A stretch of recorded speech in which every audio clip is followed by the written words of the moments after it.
Good afternoon. My name is Josh Harden, and this is my 45-minute presentation video for my fire instructor class. For this video, I will be teaching about fire detection, protection, and suppression systems. Before we get started, though, I'll talk a little bit about myself. I'm 22 years old. I graduated from Olympic High School in 2013. After graduating from there, I went down to Cleveland Community College, which is down in Waco, North Carolina, and I got my Firefighter 1, Firefighter 2 certificates and a couple other fire-related certifications. After that, I came back and I got my North Carolina EMT. And then I also started on my CPCC 2-year degree in fire protection technologies. Currently right now I work for Charlotte Fire Department. I've been there about 2.5 years. I'm at Station 20 over off Nations Ford and Hebron Road. I also work part-time and volunteer at Still Creek Volunteer Fire Department. And then I also coach a little bit of CrossFit. What got me started in the fire department would be my family. My dad's he's retired Charlotte firefighter, worked there for 30 years, and then he also has been a active volunteer and part-time staff member with Still Creek, and the chief of Still Creek there. And then also my brother works for Charlotte. He's been on about 8 or 9 years, and also volunteers and worked part-time with Still Creek. I started with Still Creek when I was about 14, became a voted-in member at 18, and then started working part-time there. I got hired with Charlotte at 20, and like I said, been there about 2.5 years. So coming up on my third real soon. That's most about me though. So we'll move on, and like I said, this presentation is about fire detection, protection, and suppression systems. So with that, I got 5 different points that I want you to take away or be able to learn from today through all my explaining and talking. The first point is going to be able to identify the basic functions of a fire alarm system, the panel, and the annunciator. So being able to walk into the door and see the annunciator at the front door, be able to use that, read that, and also be able to learn how to use the fire panel and use the fire panel, reading what signals it's given, and also how to silence alarms and others. The second point I want you to take away is to be able to identify residential alarms and different type of alarm initiation devices. So there's a whole bunch of different type of smoke alarms, CO alarms, and how they're wired and connected into a house and also into commercial buildings, how they're wired and connected. And that also kind of goes along with having an alarm panel. The third point is to be able to explain the different ways that fire alarms may be transmitted from the alarm to the panel and then to the firefighters. So whether it's straight to the fire department or it's a monitoring system that sends it to the fire department, what's in their alarm system, the workers there send it to the firefighters that run the calls and get to these places. The fourth item on the list is to be able to identify the 4 types or the multiple types of sprinkler systems and sprinkler heads. So that's part of the suppression part. Being able to know how a fire sprinkler system works, so you know how to cut it off when you need it, and other things like that. And then the last thing is to be able to identify the 3 types of standpipes. And we'll get into that, and that'll be the last point. So there are the 5 points I want you to take away through all this. I have a couple different PowerPoints to go along with this in each section, and then also the book, if anyone's interested in knowing, that I got a lot of my information, is Fundamentals of Firefighters, the 3rd edition. That's the book that's kind of helped guide me through all this and getting a lot of the right information. But let's start off, and we'll talking about the fire alarm systems and how they have 3 main components. So with that, the 3 main components are the alarm initiation device, the alarm notification device, and the control panel. The alarm initiation device can be automatic or manual, and it's a device that when it's activated, it causes the system to show or indicate an alarm. The alarm notification device generally is an audible device that's letting the building or occupants know that there's some type of alarm going off. And then there's the control panel, like we talked about, which is also often called the fire alarm control panel. It'll be like big letters on a door somewhere, it's written out FACP, so you know the control panel is going to be in there. These can be sometimes in the front of the building, in the back, or they're a lot of times just placed kind of wherever it's convenient whenever they're building and putting it in. It's not always going to be in the front or back of the building. Like I said, it could be somewhere different. Usually someone on site hopefully knows, or if you know your area well enough and that building you've been into before, you know where to go to get to that panel.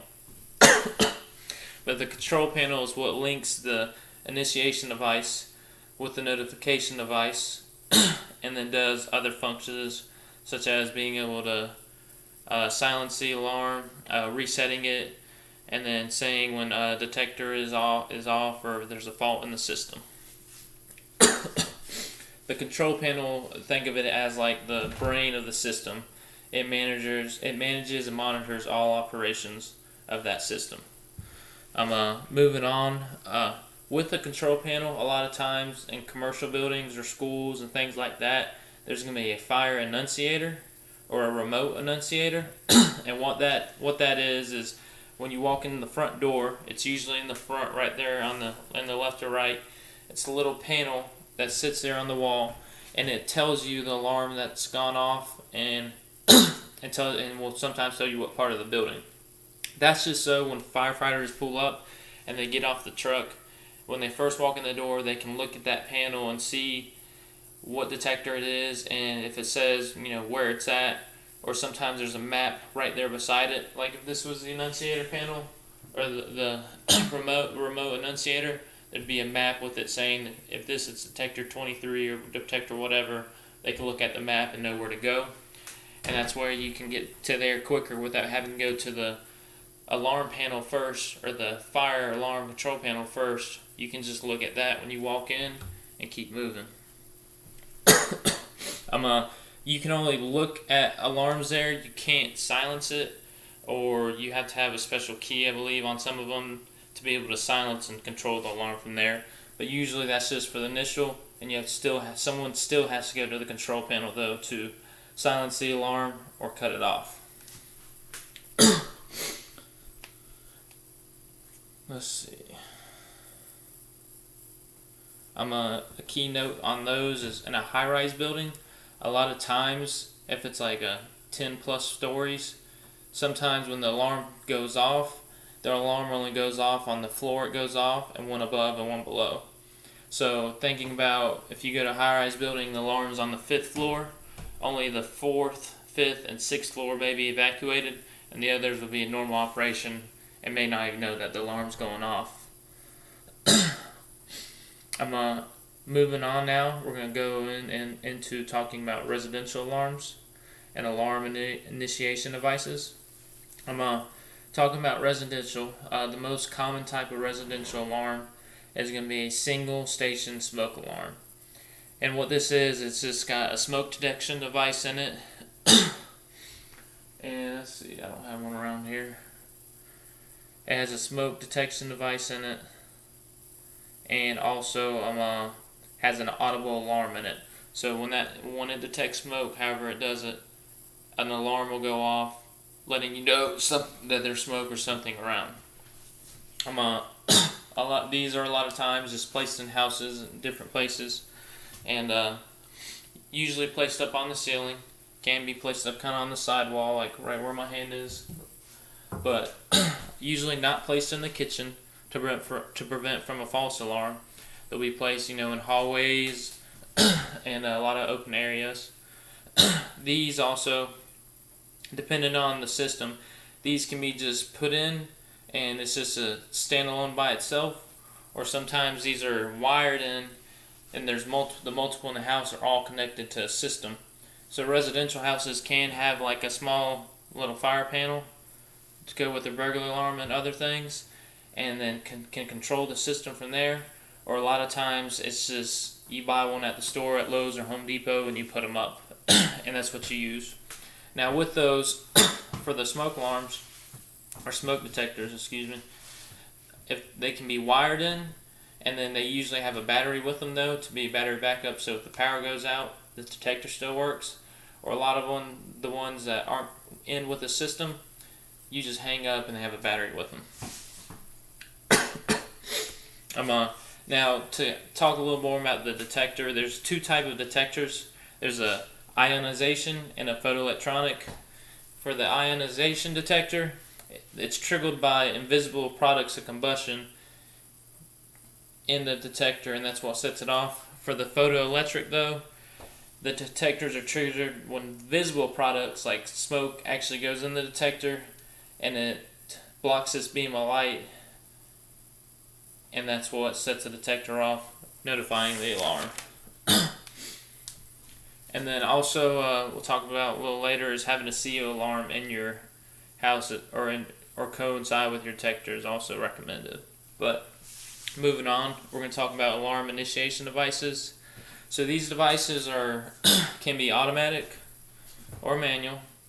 A lot of these are manual. You'll see in your commercial schools or commercial buildings, high rises and things like that.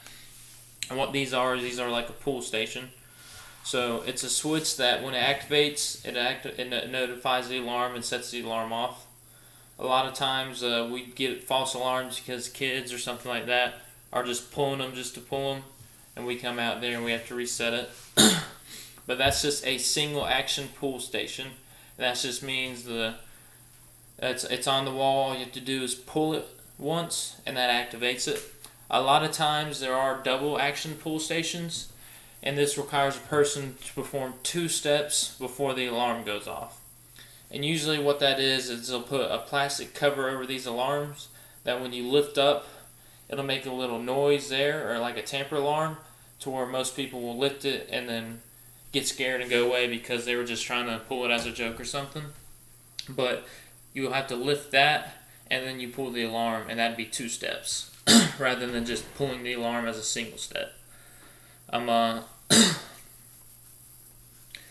For automatic initiation devices, like we talked about, like the smoke detectors are in that, but there are also plenty of other types of detectors that will notify, like I said, it'll notify the fire department even if no one's there. So the detector goes off, it goes back to the alarm panel, and then the alarm panel is being monitored by a company. They see that this this alarm went off, and then they contact the fire department, and that moves down the chain to get the fire department out there. Like I said, smoke detectors like the residential ones. Other detectors, there's heat detectors that when they get so hot, they send a signal. Fixed temperatures to where places like welding places have things like this, or a detector like this. There's gas detectors and just so on and so forth. Let's see. Moving on.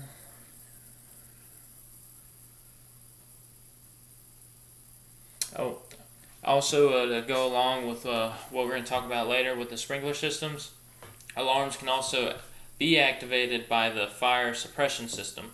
So if a sprinkler goes off, I'll talk about this later, but when the sprinkler goes off, it's also going to set the fire alarm off because they coincide. Or it's just going to set the fire alarm off so that people know, hey, the alarm may not gone off yet, but because the sprinkler's gone off, it's going to also set that off so that you also know that the sprinkler's flowing and there's something going on. A lot of times in the fire department, we deal with a lot of false alarms. So we may get called out, and it may have just been like earlier I was saying, food on the stove, and a little bit of that got over to the detector and set it off. There's, like I said, there's always going to be these false alarms that happen, but there's kind of 3 different types of false alarms that we go to. There's malicious, unwanted, and nuisance alarms. Malicious false alarms is someone that's like deliberately trying to activate the alarm, causing a disturbance. So that would be is like at a school, for example, kids that just keep pulling the alarm would be a would be a malicious. They keep doing it on purpose and causing us to come out there under false pretenses, and that become a disturbance. Then there's unwanted alarms, which is an alarm that is activated by a condition that isn't really an emergency, but it still sets the alarm off. That goes back to my cooking example. That if the detector's too close to the kitchen, and that someone's cooking and a little bit of extra smoke that day, or they forget something's cooking and it goes off, then or if they're cooking and the detector goes off because of that, but it wasn't on purpose, they were just cooking and it happens.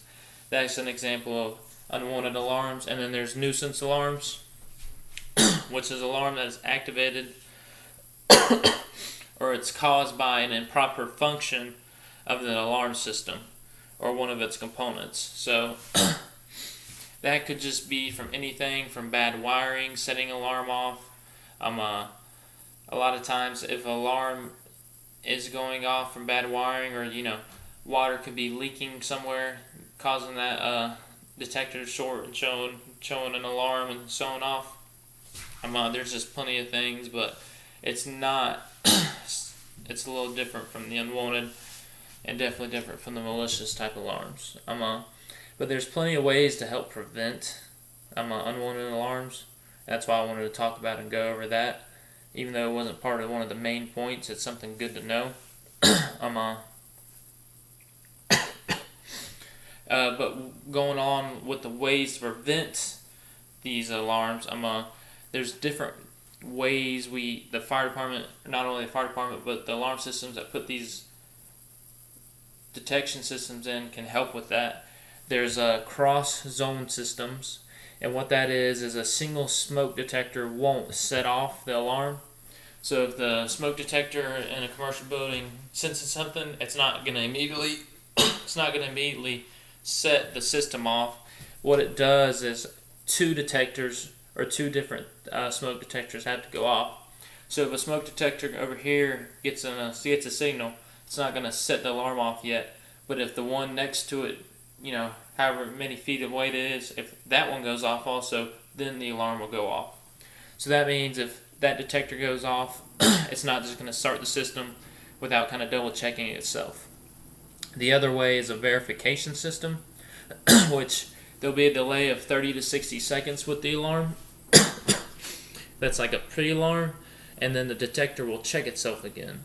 So the detector senses something, it's going to wait 30 to 60 seconds and then check itself again, and then if it's cleared up, everything's good, the alarm won't go off. But if it's not cleared yet, the detector will then set off the alarm system. So that's most about kind of the fire control panel, fire enunciators, kind of what they do. Also talked about a lot of the detectors, different type of detectors, and alarm initiation devices, the manual and automatic ones. And now we're going to kind of get into the ways that the way that alarms are transmitted from the alarm to the alarm company or to the fire department. So let's see. So first we'll talk about the initiation system, which leads into the fire department notification. And we have a different kind of zones and coded or non-coded ways that we get alarms. Which this is big because we may, as the fire department, we may get an alarm that initially comes in and it may just say smoke detector. It doesn't say where it's at. It doesn't say any of that. Or it doesn't say where it's at, what kind of detector. It may not even say that. And that's going to be the non-coded. So non-coded is there's no information given on where the alarm was activated.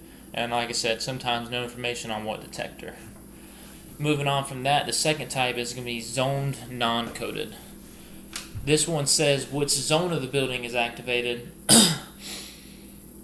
but sometimes which device. So it'll at least give you, if it's a school, it will say, the east wing or the west wing was activated, so you know kind of which way to start heading. You still don't know which detector, but you know which way to head, and then also will sometimes tell you what kind of detector, so you know if it was a smoke detector or something like that.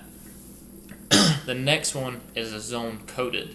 So that'll be kind of like a hospital type system. It'll say over the announcement what code has been activated. So you'll be walking through the building, and I've actually heard this before. Think about it. We'll be walking through the hospital with a fire alarm going off, and if you listen close enough, it'll tell you what detector and where it's going off, and that helps you out a lot. Now, as for the fire department getting the notification, like we talked about, the detector goes off, it sends it to the control panel, and then from the control panel, there's different ways that that alarm gets from there to us, to where we're sending companies out to run that call. There's a local alarm, which first of all does not notify the fire department. So that'd be like at a residential, at your house, you have smoke detectors around that just notify the building or notify you that, hey, something's going on, but it does not notify the fire department. So if you're at home and you're cooking, or you're taking a nap and you hear your detector go off, that person would have to get up and then, hey, they'll go check it out. But if it's something going on, they would have to call 911 themselves for a truck or company to come out there, because it's not connected to any type of monitoring system. If they're home and the alarm goes off, they'd have to call on their own, and that's a local alarm. A remote station will send signals to the fire department or another monitoring location. So a lot of times nowadays, houses are built with the detectors wired in, like I said, and if one of those detectors goes off, they all kind of start going off, and that'll notify whoever's there, like, hey, something's wrong. But that signal will get sent straight to the fire department or to a monitoring station.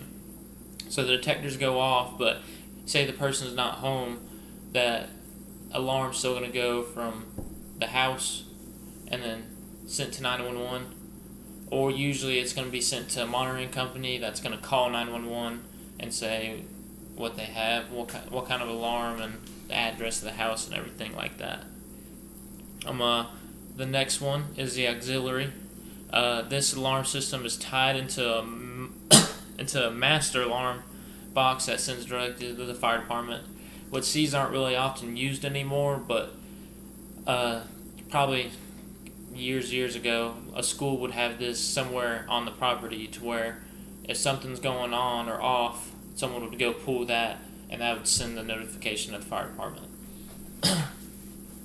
The proprietary alarm, this type is connected to a monitoring site and owned and operated by the building owner.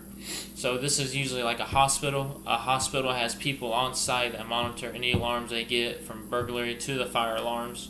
And if they get that, they'll often check it out on their own, and then they'll call the fire department or call what's needed. And then the last thing are central stations.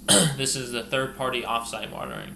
So it's essentially the same thing as the proprietary, but rather than the building owner, like a hospital, has its own team on site, this is a school or even a residential house that it's a company off site like CPI or ADT that's getting the alarm and taking care of it. So going back to the 5 points that we talked about, I'm being able to identify the basic functions of a fire alarm system panel annunciator, and also identify the different types of residential alarms and initiation devices, and then the ways to be transmitted from the fire department to, the alarm is transmitted to the fire department. So that's what we've gone over so far. Starts off, you have the alarm goes off, gets sent to the panel, and then from there it can be sent to the fire department. And we talked about the different types of panels and the remote annunciator device. We talked about the different type of alarms, how some are connected to a monitoring system, or something like that, and how some aren't, and that you have to call 911 yourselves. But everything's a little bit different.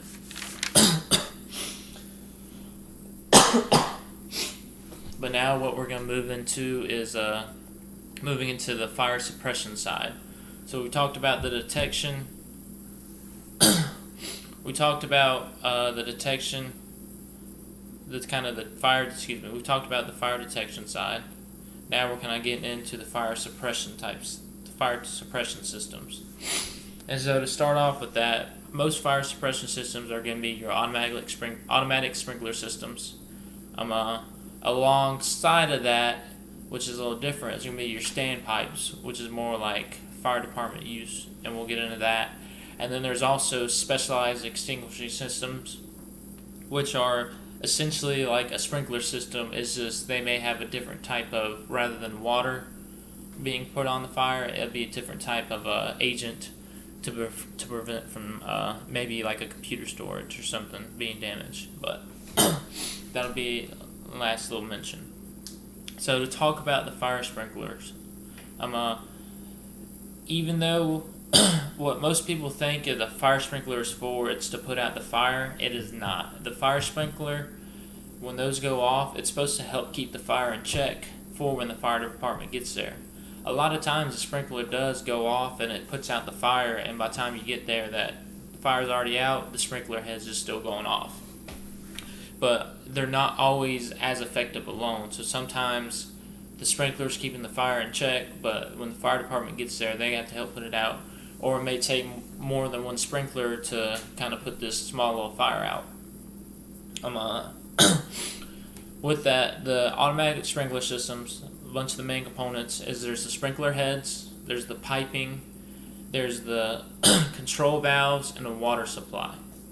The automatic sprinkler heads are the ends of a sprinkler, and that's what usually you kind of see in top of in buildings that are hanging down and things like that. And that's what applies the water to the fire when they activate. There are different types of heads of sprinklers. For the regular sprinkler, that's most sprinklers are usually some type of plugged. So there's a fusible link, a frangible bulb, and a chemical pellet. And so on these heads, what it is there's a fusible link or something in the middle stopping and holding the water, that whenever a fire occurs, when enough heat gets up there, it'll start heating up that, whether it's the bulb, the frangible bulb will break and then water will start flowing. The chemical pellet will melt and then fall off and water will start flowing. Or the fusible link is kind of like the bulb. It gets hot enough that it falls out of the way and then the water starts flowing. And they're all essentially the same, just different type of a way created, but they all do the same job of when it gets heated, they release and they activate. The only other type of head that's kind of there is a deluge head, which these remain open all the time and kind of often seen in airports. So like if a plane catches on fire and all the jet fuel or the fuel in there and stuff's in there, once those detectors go off, or once those sprinkler system goes off, they all go off at one time, and there's no stopping it. So, whether it's a pool or if it's a detector that sends it off, all heads go off on a deluge type sprinkler, and those remain open all the time. There's different ways that these sprinklers are mounted, coming out of the ceiling or on the walls.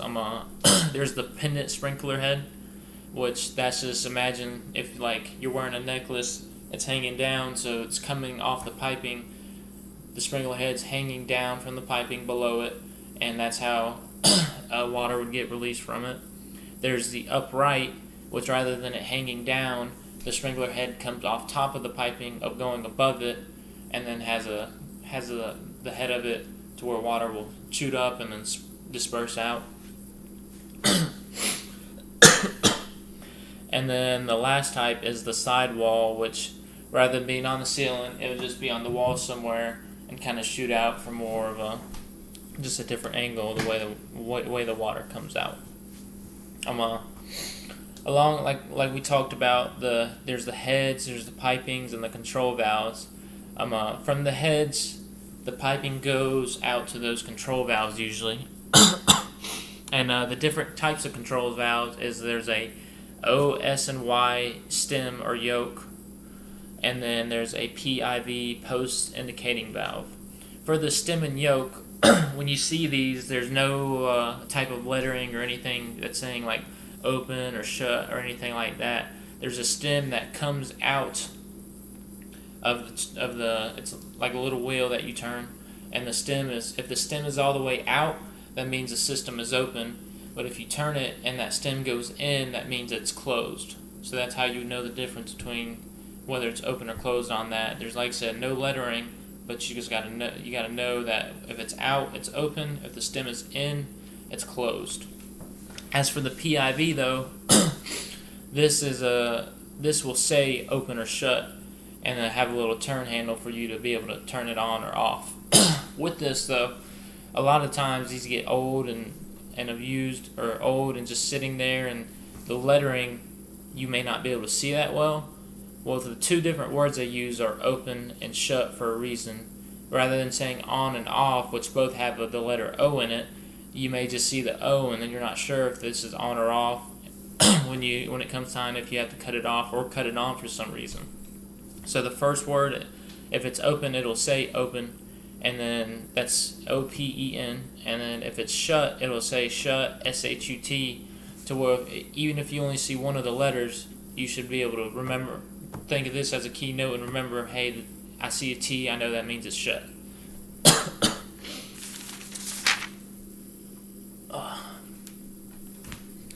So moving on from there, we'll talk about the main sprinkler systems. The main sprinkler system valves will set off the alarm whenever a sprinkler activates. So like we were talking about earlier, there's manual, different types, like a manual alarm or a automatic alarm. So manual alarm, you could pull that pull station yourself and the alarm would go off in a fire system. Or they automatically go off due to the sprinklers due to the fire detector, the smoke detectors detecting something and then sending it off. The sprinkler system, whenever those activate, those will set off the alarm. A lot of times there's like a water gong alarm, to where if water is moving in that fire sprinkler system, the water gong will activate, letting you know that water's flowing. Along with that, it also will send an alarm to the alarm panel saying, hey, get everyone out of the building. It may not say what a specific detector, but it may say, sprinkler system going off. From there, we'll talk a little bit about water supply. Most water supplies, the sprinkler systems, are connected from the grid system that brings water to houses and also to like the fire hydrants that the fire department use. A lot of times the sprinkler system will have a fire department connection on scene that the engine can hook up to. It's 2.5 Siamese, so that they're both going in, and the engineer would connect to those, and he could pump water from the truck to help feed the system and boost the pressure on the sprinkler system. But like I said, a lot of times the initial water that's coming out of the sprinkler system, it's going to be water coming from like I said, like the hydrants that we get, the grid system underground that brings that water, the water to there, and another pipe's edged off to this building to give it water for sprinkler system, other things. And that's a little bit on that. Next piece we'll talk about is the types of the automatic sprinkler system. So we've talked about the different kind of heads and how they're mounted on the wall, and then the piping, the control, and now we're going to talk about the different types of sprinkler systems, because they are made a little bit different. So start off, we have the wet sprinkler system. So what this means is if it's considered a wet system, water is always going to be in that system. So all the piping and everything, water's always in there at all times, to where if one of the heads goes off, water's gonna come out. With that, that's in places where like freezing doesn't occur a lot. So like if there's a lot of freezing, where you live or what state you're in, then they're probably not gonna have this type of system, because what will happen a lot, even around Charlotte, is wintertime will come and pipes will freeze, and when they start to melt, they'll bust open because that ice has got to go somewhere, and then you have a fall or a broken sprinkler system, and a lot of times fire departments get called out going to what's the water gone because the water's flowing, and they get there and this pipe's busted, just flowing out water. So that's one type of system, the wet. The next system we'll talk about is the dry system, and this is pressurized with air. So rather than water being in there kind of pressurized already, it's air in there that's pressurized. And what happens is when when a sprinkler head activates air and the air starts coming out, the air pressure goes down, and that then releases the water to start coming through the system. And that's just so that, like I said, prevents the freezing aspect of it, and just depends on who's building it and why they wanted that type of system. Another system is the pre-action, and this system, a secondary device must go off. So like we talked about earlier, where some alarm systems, a smoke detector goes off, another smoke detector has to go off for it to set the alarm off, so it's not a false alarm. This is kind of the same thing. Rather than having a false or accidental sprinkler go off, if a fire alarm's pulled, then a detector or something has to go off, or something else has to go off. So like if the head breaks, then a detector also has to go off. Because rather than the head breaking and then water just flowing, this one's kind of like the dry. The head breaks, and then something else has to go off before the water flows, preventing false sprinklers or a false sprinkler going off. And then, like I talked about earlier, there's the deluge, which the deluge is the heads are open all the time, so they're empty. But whenever that is pulled, the alarm goes off, setting the deluge heads off, or they're manually activated, there's water coming from every single head. So it doesn't matter, they're all open. If that system activates, they're all coming out. And that's all for the sprinkler system. So we went over the types of heads. We went over the system going from the heads piping to the control valves, and then to the water supply. And then now we're going to get into standpipes here for the last bit. I'm on 4 standpipes. Standpipes are kind of like a series of inlets, outlets, pipes, and they're all kind of for fire hoses and the water coming through them. There's 3 different types of standpipe classes, 1, 2, and 3. For class 1, this is used by fire department only. So the standpipes, what a lot of people may not know about them is they're usually in some type of stairwell, and they're all the time in the stairwell, whether it's an indoor or outdoor stairwell, and a lot of them are either pressurized with water maybe, or sometimes they're not. It just depends on the building and manufacturer and things like that. But like the way we train, like when I was in the academy and stuff, is the truck had to hook up to help boost the pressure. So same thing with the sprinkler system and the FDC connection. That FD fire department connection isn't always just for the sprinkler system. It may be for the standpipe system. So the engineer will hook up to that to help boost the water in the standpipe system. Same thing, like I said, it may be boosting for the sprinkler, the standpipe, or both, just depending on the building. But it's definitely needed, because a lot of times that water pressure won't be enough for the hose we bring. So talking about this class 1, it's a 2.5-inch outlet on each, say, floor. So if the fire's on the 4th floor, and we get up there, we're going to bring our own hoses and things like that. We're going to get up there to the 4th or 3rd floor, and we'll hook into the standpipe, and we'll carry the hose upstairs, and we usually bring enough. Engine company of 4 has 2 to 3 people coming in, and if they each have hose, we have about 150 foot of hose to start off. And one of those is going to have to be a 2.5 bundle. And what we have is when we hook into the standpipe, it's also got a pressure regulator on it, so we know how much pressure we're getting into that hose. And a lot of times that 2.5 we'll add a Y to it to where we can put an 1.75 on it, make it easier to move, or we may just bring all 2.5 depending on size of the fire and stuff. But that's the Class 1 is only designed to be used by the fire department only. Going to Class 2, Class 2 is meant to be used by the building occupants.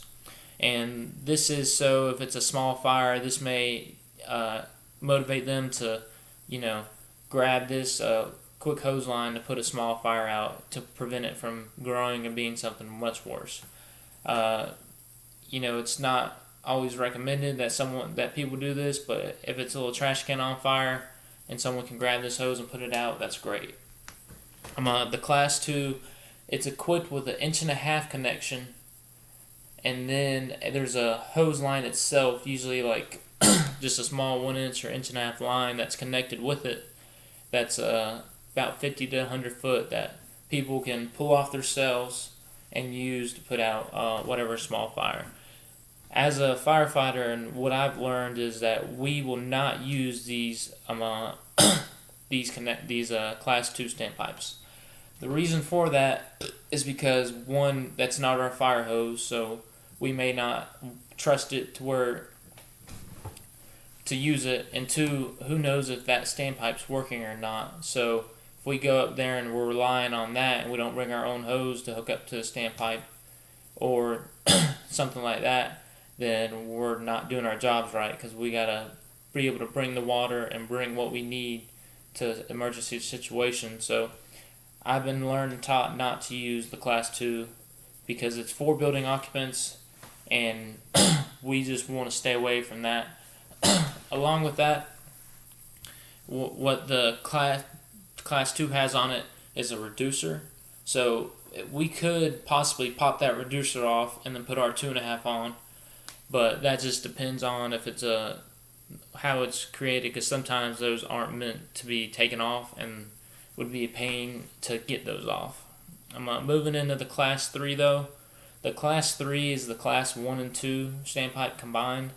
So it's going to have a 2.5 outlet for the fire department for us to use, and then have that other 1.5 with a 50 to 100 foot of hose, of inch line for the occupants. We won't use that, like I said, or where I come from and what I've learned was we won't use that, but we'll bring our own hose up there. We'll hook up to the 2.5 one, and we'll go to work with that. And like I said, with that the pressure regulator we put on there, to where if we need more pressure, we can call back to the engineer and he can bump up the pressure he's pushing into the building with that FDC. And that is all for the standpipes. One last point, like I talked about the sprinkler systems. A lot of times there's special sprinkler systems, I'll call them, and what they are for is actually we had this place that I toured once.